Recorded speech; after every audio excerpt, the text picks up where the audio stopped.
Okay, good morning, everyone. Once again, welcome to our Cannabis Summit here. We're glad that you're able to join us here. You're just one of approximately 200 registrants throughout the United States, so welcome to our summit, and we hope you find some valuable information. As a quick introduction, my name is Todd Tiggis, and alongside me is my esteemed colleague, Mr. Ali Beydoun. Together, we lead the UHY's national cannabis industry practice. So whether you're in need of traditional tax compliance or test services, or maybe more complicated entity design, financial modeling, or even a 280E analysis, UHY has a dedicated team of industry professionals that can assist in all of your strategic and accounting needs. We're also joined by our fellow industry professionals from Kapnick Insurance. Kapnick Insurance is the largest independent agency headquartered in Michigan and is one of the first multidisciplinary agencies to form a dedicated cannabis practice insurance group. With over 60 years of combined experience, please welcome Mr. Bill Lyle, Rama Gupta, and Bill Cicinero, whom will discuss some of the important insurance aspects specific to the cannabis industry. So with that, we will get started on our presentation here. Just a quick overview of our agenda today for what we're going to be completing. First of all, we're going to walk through some accounting-based topics. We'll give you a little overview of Michigan's cannabis industry, cover a few important IRS revenue code sections, discuss a little bit on some entity status, and elections that you might make, talk about those with you with multiple licenses, how you might be affected there.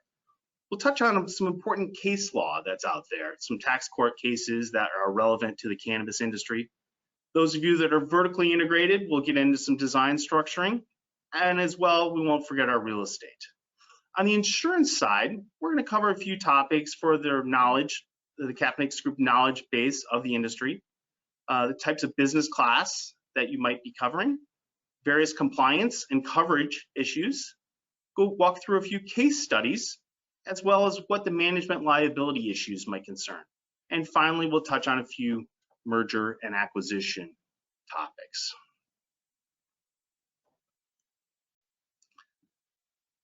Of course, any presentation would not be complete without our disclaimer. So the thoughts and views expressed in today are those of the presenters and do not necessarily reflect the views of UHY LLP, Kapnick Insurance Group, or the Michigan Marijuana Regulatory Agency.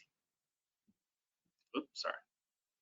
Okay, so as we get started here, we're going to kick off with our accounting portion of things.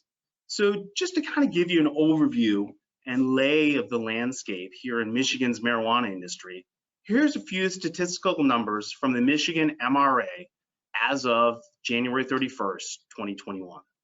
So the total licenses, just to kind of give you a feel for where we're at, approved in January, there were 99 approved.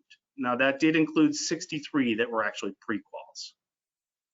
As you know, in Michigan, or maybe you don't if you're from out of the state of Michigan, Michigan currently has both adult use, which is the recreational side, and medical approved for licensing here in the state. On the medical side of things, just to kind of give you an overview and where things have shifted here, for the medical, our total sales in Michigan for the month of January were just over $41 million. And you can see the breakdown by the various categories between your flower, vapes, edibles. And that yielded an average flower price of approximately, this is retail, $4,032 per pound. Okay, now that's broken up obviously in different quantities. I guess there is some wholesale in there too, but those are going to be smaller packages, 1/8-ounce packages, things of that nature. In terms of plants, total plants in production on the medical side of things in the month of January, there were 293,000 metric tagged plants within the state of Michigan. So it kind of gives you an idea for the enormity for how many plants are really out there. Conversely, if we look at the adult use market, look at the increase in differences here. Total sales in the adult use market, just over $67 million for the month of January. And you can see, once again, the breakout there in terms of the flower and edibles and concentrates. But needless to say, that yields an average flower price of over $5,100 per pound. So pretty, you know, it's a $26 million difference in revenue just in the month of January. And we're quickly going to see kind of a 2-to-1 ratio. Every dollar being spent on medical is about $2 being spent on that adult use recreational market. So it is thriving for sure. Also, the statistical numbers for plants kind of follow that same trend. You can see the increase in plants, or the total metric tag plants here in the state of Michigan in January on the recreational side were 340,000 plants just dedicated to rec. So quickly we're seeing a shift from that medical, as was expected, to the recreational, just really taking off. Now, Lee, why don't you maybe talk a little bit about some of the key IRS code sections that apply for this industry, for those that might not be so familiar. Sure. Good morning, everyone. So one of the key sections continues to be IRC 280E, which is a very key code section that applies to the cannabis space. And the code section itself is frankly one of the simplest code sections written in the code as it's written, which is essentially no deductions or credit shall be allowed for amounts paid or incurred by a cannabis company or any company that's carrying a trade or business that's in drug trafficking. And essentially, since cannabis is still a controlled substance, Schedule 1 controlled substance, that means that it falls under this. The distinction between federal and state does not apply, and so essentially, it's because it's illegal federally. This code section, there's no escaping it from applying to the cannabis industry, and it's been challenged now numerous times from that angle as to whether it's applicable or not, and whether the fact that if it's legal in a state, it shouldn't be subjected to 280E, and all of those challenges have since failed. So it continues to be a very big key code section. And so the idea is this is a section that needs to be applied, it needs to be analyzed, it needs to be forecasted for, and not one that can still be leveraged to be kind of ignored or taken any positions against it. But what does the code section mean essentially in layman terms? In essence, in a normal business, every business is allowed normal business deductions. Those would be your wages, your rent, your utilities, your professional fees, your general administrative expenses, selling expenses, those type of things.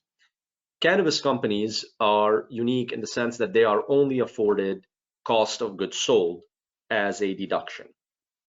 And so normal expenses that are afforded for other businesses are no longer afforded for cannabis companies, and only the direct cost associated with the product, whether those costs are of producing the product or of just acquiring it for resale, are the only things that are essentially allowed as a deduction.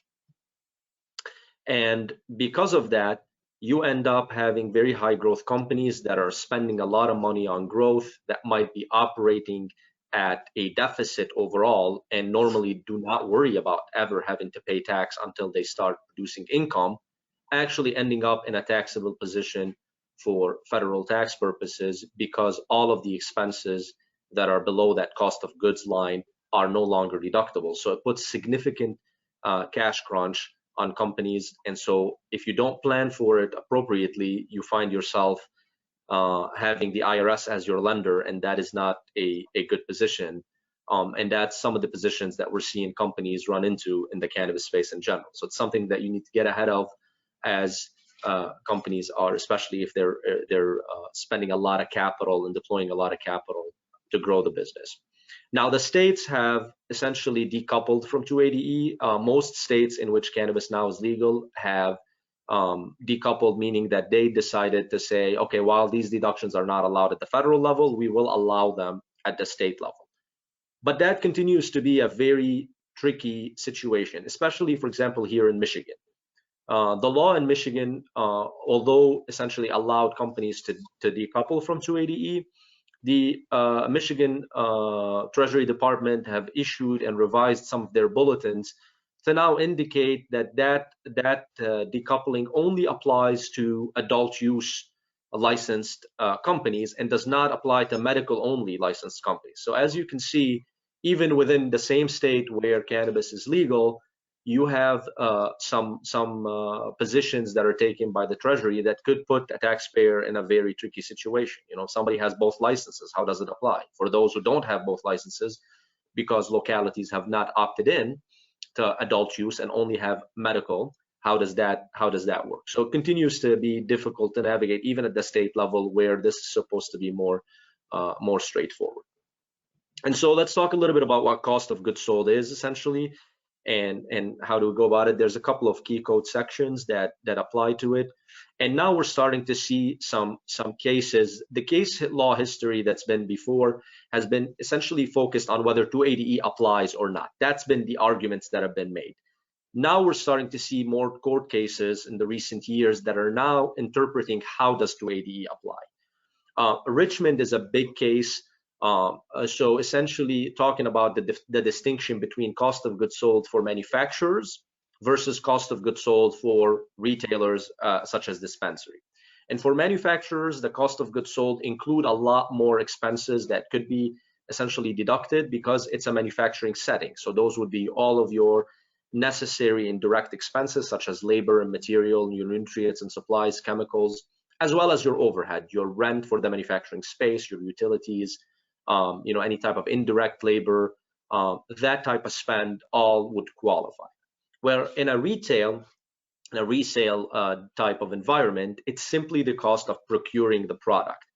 And in Richmond, that was what was challenged, is a retailer was trying to allocate some of those rents and wages to the product itself and capitalize some of those costs as if they were a grower essentially.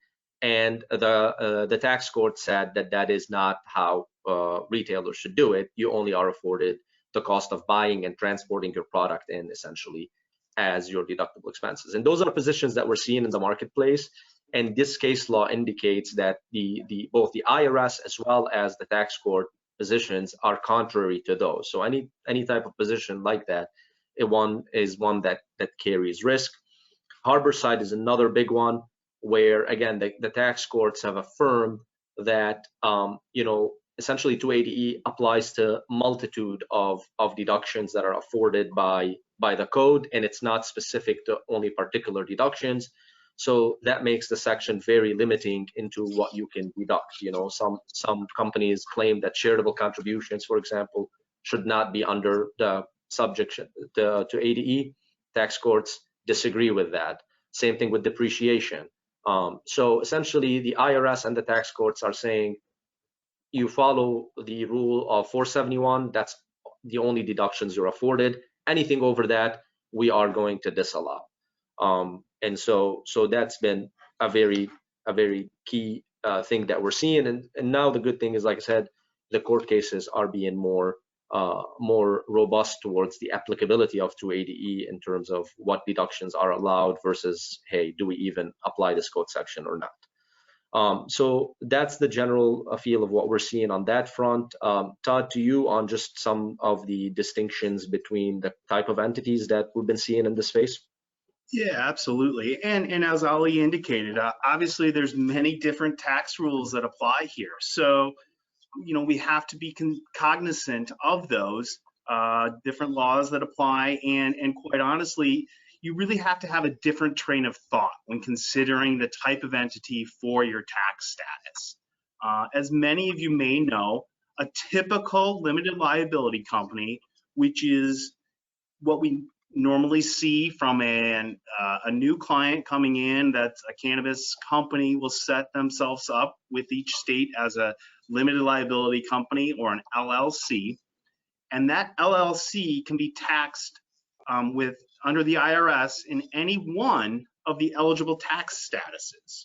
And they do that by completing Form 8832 in a timely manner. So the two most common types that we will consider for cannabis types of entities, or that the owners should consider for cannabis entities, are one, a traditional tax-paying entity, which is your C corporation. C corporations will file Form 1120. Or the other common type we will see is a flow-through entity, which is the partnerships, or LLCs, taxes partnerships, filing Form 1065, or an S corporation, which would be, there's certain requirements and restrictions around that, but S corporations file Form 1120S with the IRS. I'll quickly get into a few pros and cons for those two basic types. One with a C corporation, which is its own entity tax-paying status, meaning the corporation is the one paying the tax, okay? So currently, the tax rate for a C corporation filing Form 1120 is taxed at a flat rate of 21%, compared to a flow-through entity that would be taxed at the highest individual rate, which could be as high as 37%. And those are the current rates as of today. The tax in a C corporation is considered a corporate obligation, meaning it does not directly attach to the individual for that income tax liability. Also, individuals, the other shareholders or members, will not receive a K-1 or have any tax reporting to them unless they receive a dividend distribution from that corporation. So those are some important positives for that C corporation. What are some of the downsides and the cons? Well, we talked about that distribution. There would be a second level of tax, a dividend, on that dividend distribution, with rates that range anywhere from 15% to as high as 23.8% for the federal purposes. So bear in mind, though, that's only taxed if you actually receive the dividend, in which case cash will flow along with that. The structure on a C corporation is not quite as flexible for admitting shareholders either.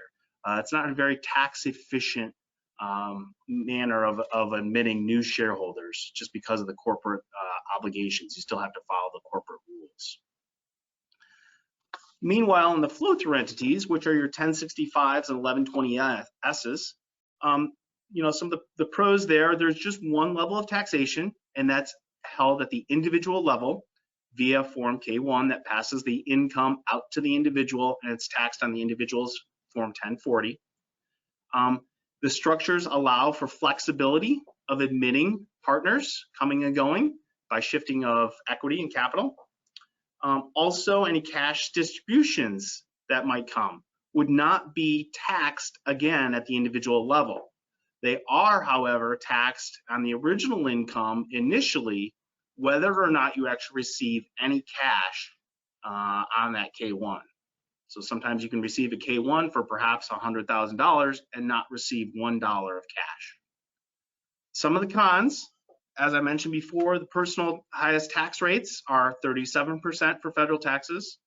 The tax is an individual tax liability, and the individuals will all receive an annual K-1 for their share of income each year and may not receive that corresponding cash distribution. So some definitely pluses and minuses on those fronts. And Todd, one point to add on that is that there are, some items that are not just purely tax related to these structures, especially the K-1 that you mentioned. What we've seen is in entities that remain to be flow through, they get K-1s, those owners typically have different businesses or, just normal stuff like mortgages. And once you start getting those K-1s, if you're a significant owner in a company, the banks will ask for those. And when they realize that you're associated with a cannabis company, some of the banks that are not cannabis friendly can say, hey, we can't be associated with somebody who's in the cannabis industry. And now you risk other items that could be just normal. You can't refinance your mortgage. You know, your normal business loans that you've guaranteed, for example, might say, hey, you got to move those elsewhere. So there's a consequence that's beyond the pure numbers that we've seen from reporting of cannabis income on one's individual tax return. Right, great point, Ali, and he's right. We have seen that on a number of clients that have had issues refinancing a home or even purchasing a new home or second home. So that is definitely something to consider. And I think the biggest consideration here is when choosing that entity status and setting up your initial structure or restructuring your cannabis operation, taking into account the impact of 280E. You know, it's really important to model out how these non-deductible expenses are truly going to affect all aspects of your entity structure, whether it's the shareholders, the individual owners, the entities themselves, the ability to grow. The bottom line is it's all about the cash flow. So I think that's definitely something you want to be aware of. Ali, you want to talk a little bit about those clients with more than one license and how this kind of interacts? Sure. And I know that there's been a big push in the industry for vertical integration for a multitude of reasons, maximization of value, efficiencies, improvement of margins. It makes a lot of sense, and we've seen a lot of companies push towards that, makes them attractive for multi-state operators to come in and potentially acquire them and maximize that value. But anytime you have multiple licenses, you now have different risk profiles associated with those entities, especially if you have a grow side or a processing side versus a retail side. And our co-panelists from CAPNIC will probably talk about that from the insurance perspective and what are those risks from that side. But once you start having those different risks, now bifurcating those risks into different legal entities starts to make more and more sense. And then you add to it that 280E, the way it's interpreted for a grow operation versus a retail operation is a little bit different, and it's much more limiting on the retail side. You start kind of trying to put each one of those tax liabilities in its own bucket, if possible. So on the next slide is kind of a typical entity structure that we've seen recommended for companies who are going vertically integrated, is where you usually have your ownership through either a holding company or direct, depending on how your cash raise is, because that's another element that is very big in this space. Is a lot of these entities are being funded through investors, so you're going to have a vehicle to raise that capital. And then underneath that vehicle, you have the various entities that hold the specific license, whether that's your grow company, your processing company. And we've seen those two also come together as one, and that's kind of your manufacturing side of the equation. And then you have your retail side of the equation standing on its own, as well as potentially if you have any type of service and maybe IP entities on the side that are licensing to those entities. We'll get to in a couple of slides on some of the pitfalls associated with those. So we feel that simplicity in this space is a lot more important than making complicated entity structures, just because of the risk of 280E and how pervasive it could be, that you want to just stick to the minimum on the tax side that you can essentially build an entity structure around, which is something that we've been proposing, such as this entity structure. And I think important to this slide too is that each one of the color groups really represents a separate kind of legal entity group, right? Separate tax return that might be filed for each one of those groups. So, we would have multiple locations, but it would be in one kind of C corporation group that might maintain or contain, I should say, all of those retail provisioning centers. So that's kind of how this color group is broken out. Yep. And so one of the 280E myths that are out there is, if you now have the vertically integrated, that you can go in and charge your own dispensary a lot of money for its product in an attempt to make the tax structure more efficient. And unfortunately, that doesn't work, especially if you're uniform all across the board with your tax elections. So assuming that they're all C corps, for example, or flow-throughs, charging yourself more money just creates more taxable income on the other side. So all in all, your net result is the same. Deductions don't follow the amount of income that you're charging. They stand on their own. So it's important to kind of measure what those activities are, what do they relate to, in order for you to determine whether they are deductible or not. For example, if you have a head of retail, just having him on the grow payroll isn't going to make that expense deductible because he's now in a grow entity. He's still head of retail and he would still be non-deductible.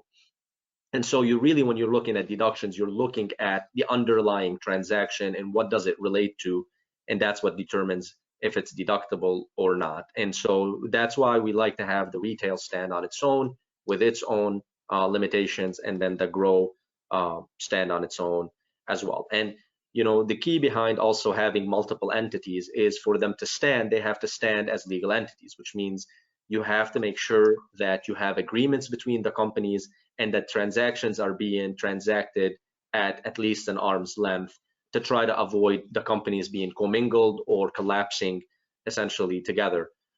That's very critical, because if you decide to charge something that's above market, the IRS always reserves the right to recharacterize that payment to something else. So for example, if you charge your retail for a pound that's way, way above market, the IRS can come in and say, well, no, that excess is really a distribution to you, and then maybe a contribution into the other entity. And now you've created another taxable event and an unintended tax consequence. So it's important to respect the entities from a record-keeping perspective, the books and records, as well as try to make contractual agreements between them and respect that for them to truly stand on their own. And that's from the legal side, from the insurance side, from any type of risk profile when you have multiple entity setups. And so we're going to walk through one key case that came out late 2018. I think this case is one of the biggest cases that kind of elaborates how inefficient 280E could be, and if you don't set things up the right way, what could be the unintended tax consequences. This is Alternative Healthcare Advocates. The short of this case is essentially it's a dispensary that was operating as a C corporation, and there was a management company on the side that was S corporation, owned by the same individuals that owned the dispensary. Now, this dispensary was not applying to 280E at all, but what happened is the service came in and said, okay, we understand that you have all of your employees in your management company and you're charging them to yourself in your dispensary. We think that because these are employees of a dispensary, they're not cost of goods sold, therefore they're not deductible, which is fair in a normal setting. But then what the IRS did is it went into the management company itself and said, this management company is also in a cannabis drug trafficking because its employees are plant touching. Therefore, we believe that 280E applies to that company, and we believe that the actual wages of those employees in the management companies are also non-deductible, but we will still respect the fact that you collected income from yourself and will keep that income. So essentially, the taxpayer ended up in a place where they've created phantom income and got taxed twice on the same transaction, essentially. And it pretty much put them out of business. And so that's why it's important to respect the separate entities and not to overcomplicate a structure and to look at the underlying transactions. We can't tell what would the fact pattern have been had they just applied to 280E at the dispensary level, but it just shows you how far-reaching the IRS could be, and that the fact that the tax courts are essentially agreeing with them on such positions. And then lastly, your real estate entity. Again, we've just talked about kind of management companies where 280E could apply. So the risk is the same with the real estate entities. They could try to get through. But we believe that, again, if you put arm's length agreements in place, if you respect that, if you pay the rents, you can make an argument that this is a real estate entity, and therefore the deductions such as depreciation, or if you did some financing on the real estate, interest expense and stuff like that, can and should stand.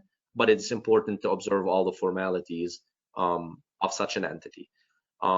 And so with that, I think, Todd, that kind of concludes our side of the equation. Yeah, Unless you have something to add. and I think that the key there is back to, at the end, of realize that in all these structures, realize that there's a risk that the IRS could view the entire group as one big consolidated 280E group. Case law is very limited on all these vertically integrated structures right now, but that is a possibility out there. So as Ali indicated, that importance for maintaining segregation, maintaining arm's length transactions, actually moving cash from account to respect the agreements is so important if you're going to withstand IRS scrutiny for that consolidated group. So I think that's a great point. And the rent rates, we've recommended, especially, if you can get opinions from real estates, comparatives, don't set the rate arbitrarily, because those are the things that they'll look for when they're trying to collapse a structure. So exactly, great. And as you indicated, now we're going to get over to our colleagues from Kapnick Insurance, kind of taking a look at the insurance side of things specific to the cannabis industry. Todd and Ali, thank you guys for setting the stage. So going back 3 generations, Kapnick started 75 years ago, and we really built our niche by specializing in target markets, and that started with golf courses and country clubs, food and ag, transportation, real estate, and now cannabis. It's our philosophy that in order to best serve our clients, we need to specialize in their industry. So while the commercial cannabis industry is new in nature, it shares many similarities with the age-old commercial ag industry. So there are emerging risks associated with the cannabis industry, but many of the same risk management best practices from agribusiness can be implemented. During this portion of the presentation, we'll provide a high-level overview of the unique risks relevant to the cannabis operation, from when the shovels break ground for a startup through the strategic exit. Our goal is to help you protect your people, property, and profitability with the overarching message of tying everything back to compliance.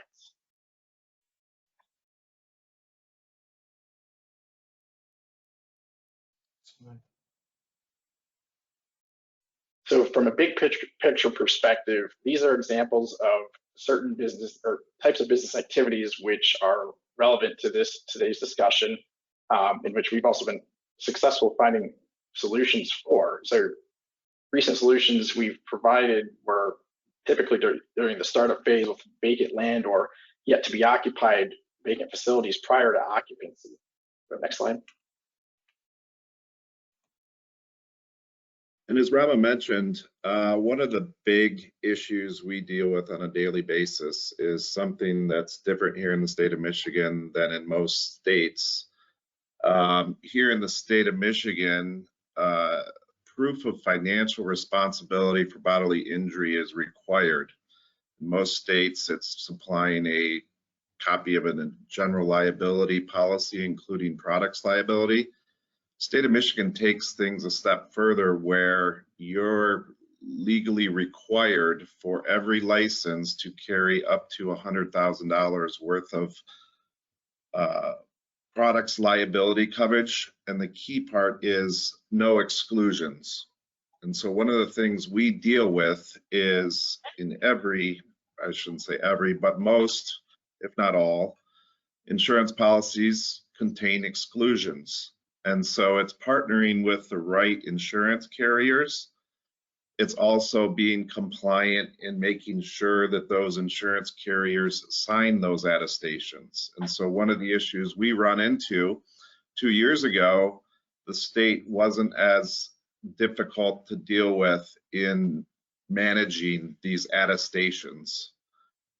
Today, it's more and more difficult to work with the state regulators to make sure that your policies and your attestations match and contain no exclusions for products liability. So the important thing here is making sure that your attestations are signed correctly and signed by the insurance carrier not the insurance broker or agent, or even the managing general agent that may be producing the insurance policy.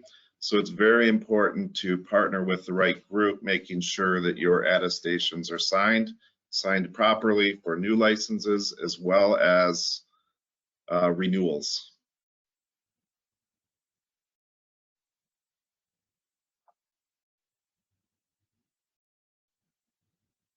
Bill? Uh-huh.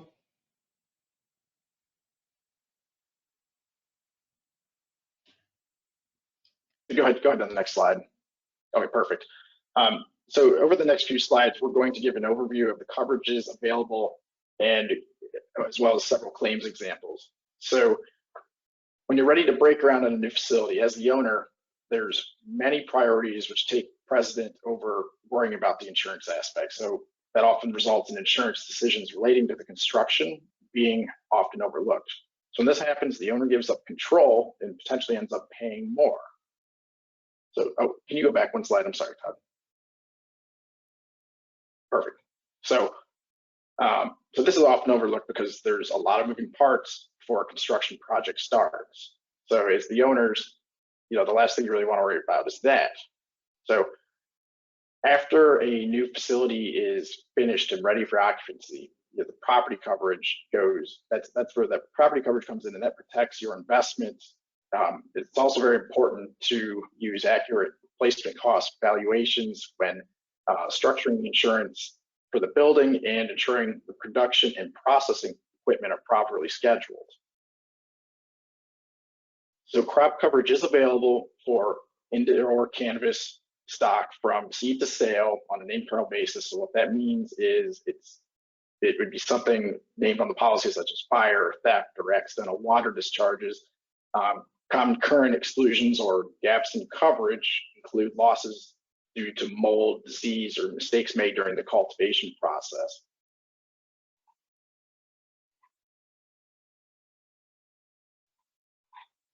Okay, and these are the liability coverages as well as property as well. Very important. Cannabis general liability insurance is a protective cannabis insurance, as it can protect you from a variety of claims, including bodily injury, which is extremely important in this situation with the dispensaries. You've got a lot of third-party traffic in there, slips, trips, and falls, property damage, personal injury, and other situations that may arise, slander, libel, copyright infringement.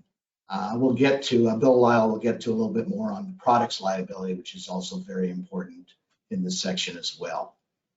And auto is, with the advent of the COVID pandemic and home delivery now being very, very prominent, this is a very important coverage and has a huge catastrophic, as we all know, with auto in general, is a huge upside to claims on this that can go into the millions. That's an owned, non-owned, and hired coverage as well. If you're using your own vehicles, and this is where you have to somewhat coordinate it with your property coverage. There's an exposure, obviously. One thing we'd like to mention too, your personal auto policy in business situations does not apply. That is very key. So a commercial auto policy obviously will cover the vehicle and its occupants. But the cargo coverage is extremely important. Obviously, for your product, loss, damage, or stolen while being loaded, transported, or unloaded, and that's including cash. So very, very close attention needs to be paid to this. Excess liability, which we used to call umbrella coverage, is excess dollars. We can go all the way up to 4 million in this space now over general auto and employer's liability. Very important, obviously, to protect the assets. We're a very litigious society, as we all know, and some of these cash awards are, and with punitive damages, very, very high up there. Workers' compensation, another important coverage that's statutory. If you have one employee, you need it. They can shut you down without it. Extremely important. Sometimes it's very important on the workers' comp, and this always comes up. And it's is it a independent contractor, or a W-2. Typically, if you are hiring, firing, if they are performing at your direction, they are an employee. So that's an issue we can go through in a risk management discussion about that, but typically it's safer to have them as employees.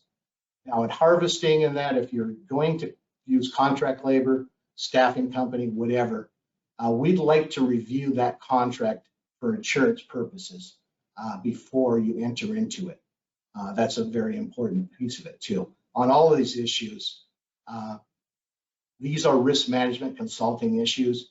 That's what we've been doing for, as Todd referred to, about 60 years collectively. Ask us before you leave, so to speak. So that concludes this. Go ahead, Todd. I was gonna say, so Bill, one of the things that we have started to see now is in these deliveries, home deliveries for the retail, for the dispensaries. And if they're using their own private vehicle and it's not a company vehicle, how does that kind of work? Do you need an additional set of sub coverage? If they're in an accident, is your product covered? What types of things might be areas of concern in that situation? Bill, do you want to give an example? I know you've had a couple. Yeah, I think one of the things we're going to look for in any policy, and this marketplace over the last 5 years has evolved greatly, where we were very limited from a market standpoint of who would insure cannabis risks 5 years ago. I think it's daily we're looking at new programs and evaluating new programs and helping to develop new programs. One of those is what we call hired and non-owned auto liability, which is going to close that gap and protect the corporation or the operating entity in the event of an employee using their own personal vehicle. So personally, that's going to be primary, but if the entity is brought into any lawsuit, that's where you want to make sure you close that gap with non-owned auto liability coverage. Gotcha. Great point. Thanks. Next slide.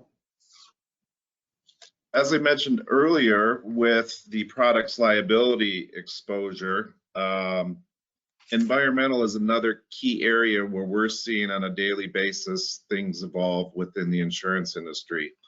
Whereas general liability and products liability have exclusions within them, one of those main exclusions is environmental or pollution exclusions. And so I just mentioned the marketplace is evolving daily. There are many exposures that we take a look at and try to protect against. Fertilizers, herbicides, pesticides, other hazardous materials, big one being for those processors, butane, and what our clients are using from an extraction standpoint. These are all issues that we don't think about on a daily basis. And if you have a release or some sort of action, whether it's first party or third party off-site, there are now environmental programs out there that can protect you and your risk from those. One is the municipalities enacting air, odor. We have many entities that have within, or many municipalities that if there are complaints, they will enact federal law and shut you down from a cannabis standpoint. And so it's working with our clients to not only protect from an environmental release standpoint, but how can we best protect you from those exposures of air pollution? And so environmental is becoming a big daily issue, and it's working with us or your insurance agent and broker to close those gaps.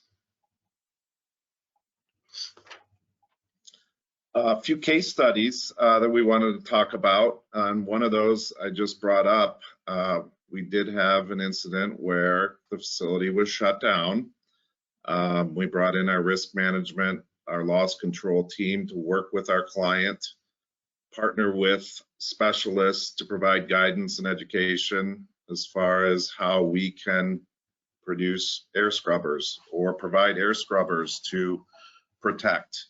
And so one of the things we look at is not just for writing insurance policies to protect you, but what other types of things that we can help provide that protection.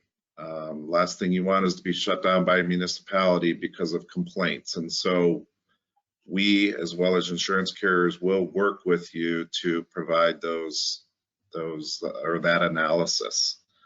You guys are, Ali, you had mentioned multiple entities, multiple locations. I think one area that we've seen is twofold.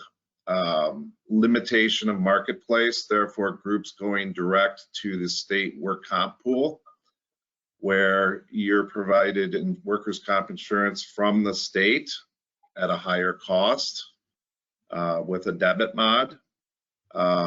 We've seen the marketplace broaden to that there are direct insurance writers for workers' compensation now. But more so, we see in a lot of cases, multiple locations having separate workers' compensation policies for each location. When we can take a look at evidence of insurability and we see one main entity but has multiple locations or multiple operating entities, it's taking a look and seeing if we can combine those entities from a workers' comp standpoint and providing one insurance policy to protect the whole organization. Therefore, larger economies of scale, lower rates, as well as closing an administrative nightmare of trying to manage multiple payrolls, multiple locations, multiple premiums. And so it's just being out there, knowing the marketplace, and providing the right solution for the entity.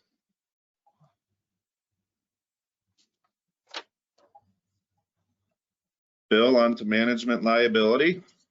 Right, this has become extremely important, and again, Todd and Ali have mentioned it as well. With vertical integration and growth in this segment and the maturity of this particular market segment as well, we're seeing a heck of a lot of sophisticated dollars, if you will, coming into this player, sophisticated financial folks. I believe we're looking at about $2 billion in this type of activity coming up. So a lot of these sophisticated, whether it be shareholders or partners or whatever you want to designate them as, are going to insist that the company have directors and officers liability insurance. And directors and officers liability insurance basically protects the D's and O's, if you will, from wrongful acts in the management of the company. That could be a shareholder lawsuit, failing in fiduciary responsibilities, misrepresenting company assets, the list goes on and on. But it's a very important coverage now that sophisticated money and lots of it is coming into the play. The other one we wanted to touch on is employment practices liability. You're going to see claims in this. It's outside of workers' comp, and some property claims and auto. That's probably in the area where you see actually more claims coming in on the insurance portfolio, if you will. And that basically has been somewhat augmented or goosed in a way by the Me Too movement, the Black Lives Matter, cancel culture. It's very, very much in the forefront of everybody's mind now. So we expect to see more claims in there. And that's basically that this coverage claims or covers claims made by workers who are suing the company for violating their rights as employers. Now that could be employee versus employee. It's especially important, again, with the dispensaries and all of the traffic, that it includes third-party coverage as well. Something happens in that one of these situations. Just a few examples. Sexual harassment is probably the one that jumps to most people's minds immediately. Discrimination, wrongful termination, breach of employment contract, and on and on. That's an extremely important coverage. One of the things, Bill, you mentioned third-party liability. That would be customers coming on site into the dispensary. We've seen activity of customers filing claims against our employer or employees feeling they were wronged by a customer coming on site. So it's not just the first party we're looking at, but it's making sure that we're protecting against those third party claims as well, because that's where we're seeing a lot of activity. Yeah, extremely important. And it doesn't take much to add it. It's just, again, it's the knowing to put it on there. And that's the key about aligning yourself with trusted advisors that know this space. We can't emphasize that any more greatly. Crime is another one we wanted to touch on. It's a type of cannabis insurance coverage that will protect your business. Again, this is a very plentiful business. It's around, obviously, with Schedule I and whatever. It's a very cash, if you will, intensive business, more so than any other that we know of going to these days. It protects your business against criminal behavior from employee dishonesty as well as third parties. And that would include product as well as financial instruments / cash. And that's that. Okay. M&A due diligence. Again, $2 billion worth of deals. We're talking about vertical integration and all of the other things that come in there. Back when reps and warranties was started about the turn of the century, nobody bought that.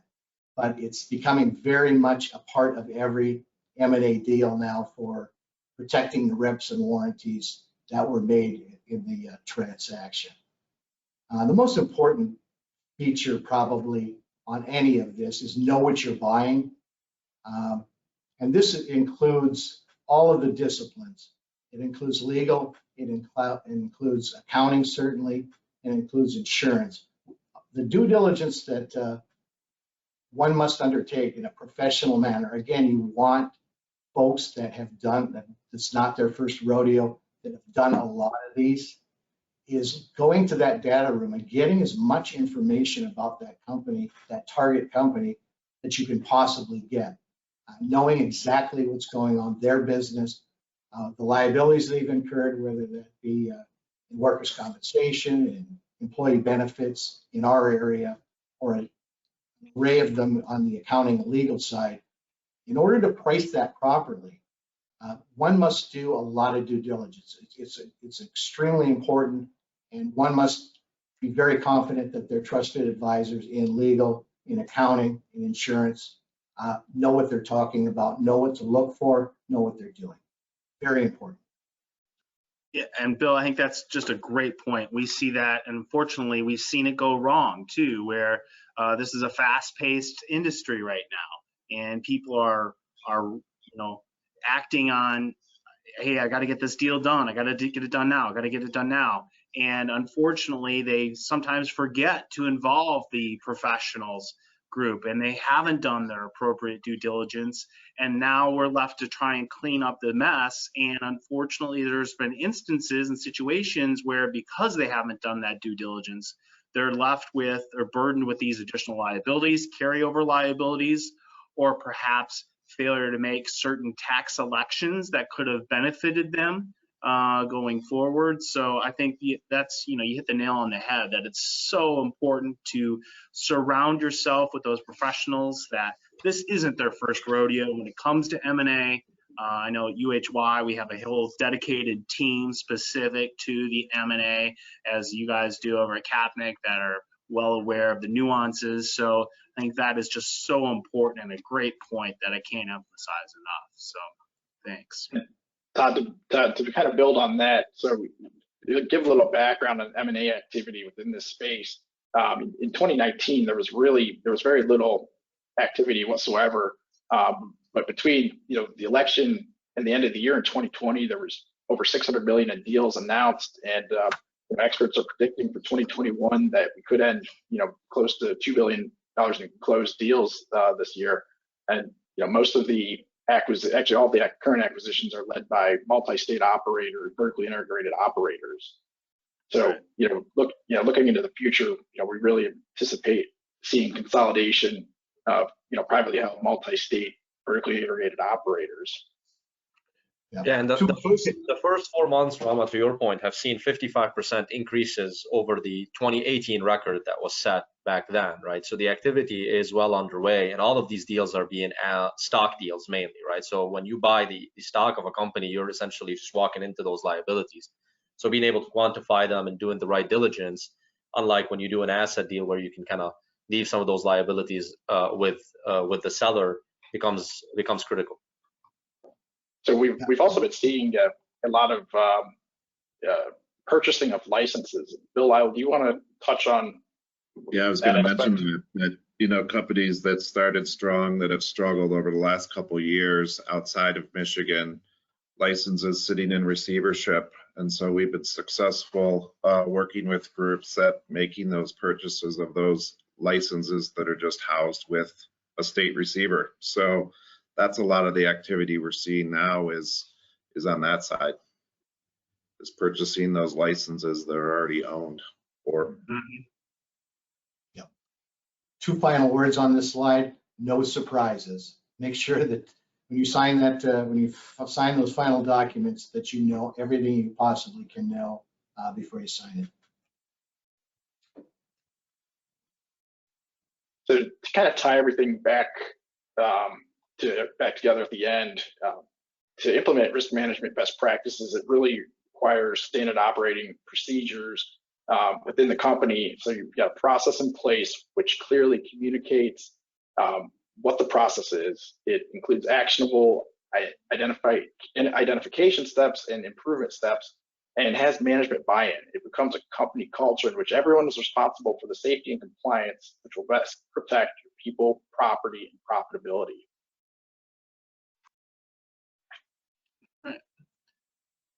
So I know we talked a little bit about the election, and we kind of hinted at the election and what the change in administration and kind of what's going to happen in the future.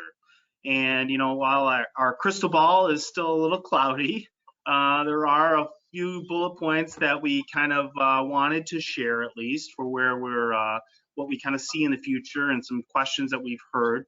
You know, one of the key points here, that the states that had legalization of cannabis on their ballots in the last election in November, those all passed overwhelmingly. So the support for cannabis across the country is favorable. So it's just kind of a matter of time as this thing progressed. One of the things that's often been asked of us, especially once the new administration came in, was, you know, what about now that President Biden or the Democrats have control of everything, can't they just deschedule cannabis, right? So one of the things that cannot happen is the president cannot just deschedule cannabis by an executive order, okay? It must be changed by legislation, which includes all of Congress and eventual signing by the president. And we'll get into some bills here that have gone through, you know, already, but that's just one of the keys. It must go through the whole lawmaking process. Back in the days where you'd see on your Saturday morning cartoons where this is just a bill, right? It goes through that whole same process. You know, in general, cannabis stocks, we've seen they've just continued to grow already in early 2021. We've seen them continue to grow, and they're expected to continue to grow throughout the rest of the year. We're seeing a lot of that now. And as Ali mentioned, just in the first 8 weeks of 2021, we've got 55% more capital raises than compared to the previous records set in 2018. So that speaks to the M&A activity that's going on. There's a lot of money that is out there that's happening in this industry. Ali, you want to speak at a few of the House bills and things that signs to come? Sure, yeah. So right before December, there was the passing of the Marijuana Opportunity Reinvestment Act through the House. It's kind of the first bill that actually passed through the House that had the decriminalization of marijuana associated with it. And unfortunately, it's stuck in the Senate. It's in the Finance Committee. It hasn't moved there since. And there's been a lot of discussion about, you know, the new sentiment with the new administration about moving forward with reform around cannabis.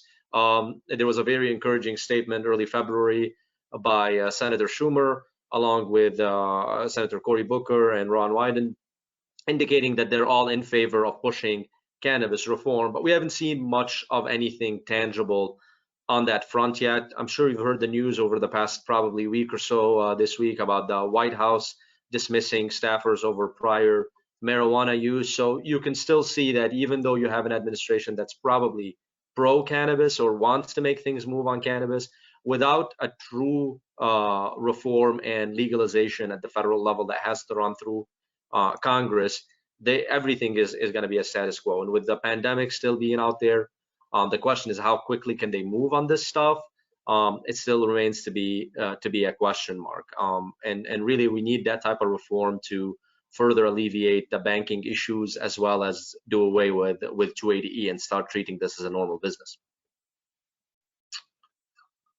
Well, I know we did also receive a number of questions throughout our presentation. I know we want to be cognizant of everyone's time here. So we will definitely follow back up with each one of your questions from the respective personnel so that we can get back to you in a meaningful manner and have, if there's additional further conversation that needs to be had, we'll be happy to do that. I do want to point out there were handouts that were able to be downloaded from the GoToWebinar meeting toolbar. Please feel free to download those handouts. There will be a copy that will be mailed out as well following this seminar. I do want to also leave you with some of our contact information as well. Here's the CAPNIC Insurance Group, and those are also in the webinar materials, as well as both Ali and myself's contact information. And on that note, I'd like to thank Bill, Rama, Bill, and Ali as my esteemed colleagues in this presentation. Thank you guys for joining us today. We hope all of you in the audience also enjoyed our conversations and first inaugural Cannabis Summit here. We hope to do many more of these presentations in the future, and we look forward to speaking with you and working with you in the future. Thank you very much for everyone for attending. Thank you.